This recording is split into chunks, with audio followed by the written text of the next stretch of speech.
Les Aigles de Carthage, la Tunisie, s'inclinent sur le score de 1-0 face aux Kangourous, face à l'Australie, dans un match qui a été très compliqué pour les Tunisiens, dans un match où l'âme toute seule n'a pas suffi. Tu peux avoir de l'âme, tu peux avoir toute l'âme possible du monde, tu peux avoir des hommes sur le terrain, tu peux absolument tout donner, mais malheureusement, si le niveau ne suit pas, tu ne gagneras pas sur le long terme. Tu as eu énormément d'âme, t'as tout donné contre le Danemark, un débrief que je n'ai d'ailleurs pas fait parce que malheureusement j'ai vu le match en rediffusion, j'étais dans l'avion, j'ai pas vu le match en intégralité, donc je préférais ne pas du tout en parler plutôt que de dire n'importe quoi et de ne pas être concentré sur la chose. Mais aujourd'hui j'ai regardé le match de l'Australie contre la Tunisie et j'ai envie de vous dire une chose, c'est que je ne comprends pas cette équipe de Tunisie. Je n'ai jamais compris cette équipe de Tunisie depuis toujours et c'est là l'une des équipes les plus difficiles à analyser. Tu peux avoir lors d'une Coupe d'Afrique des Nations une Tunisie qui se rate complètement contre la Gambie et qui va te battre l'un des l'un des favoris potentiels au titre de champion d'Afrique, le Nigeria, en maîtrisant un match de A à Z, en maîtrisant tes qualités et en jouant sur les défauts de l'adversaire, en étant discipliné, très très fort et avec énormément d'âme.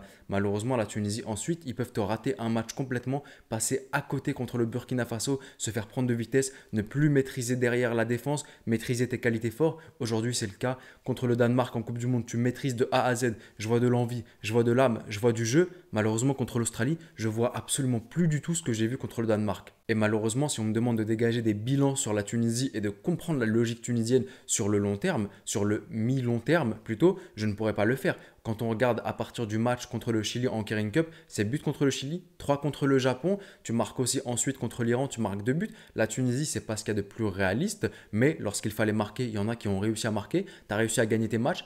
Contre le Danemark, c'est le Danemark, tu réussis quand même à gratter un point. Le Danemark, lui, n'a pas réussi à te marquer parce que tu as été solide derrière, tu as été très très discipliné. Aujourd'hui, contre l'Australie, malheureusement, où est passé le réalisme que tu pouvais avoir contre le Japon, l'Iran, le Chili, et aussi où est passée ta rigueur et ta discipline défensive.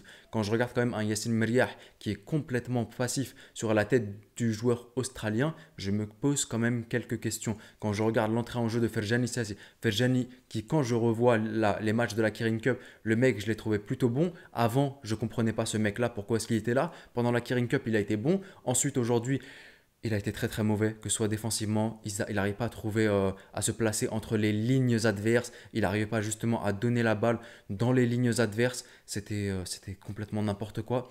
Donc très très difficile de juger la Tunisie. Et une dernière question maintenant qu'on peut se poser pour en finir avec cette vidéo, c'est est-ce que le destin des Tunisiens est entre leurs mains? Malheureusement, à mon sens, il n'est plus du tout entre leurs mains. Le scénario le plus favorable pour la Tunisie, ce serait que la France gagne ce soir contre le Danemark. La France aurait 6 points, l'Australie aurait 3 points, le Danemark aurait 1 point et la Tunisie aurait aussi 1 point.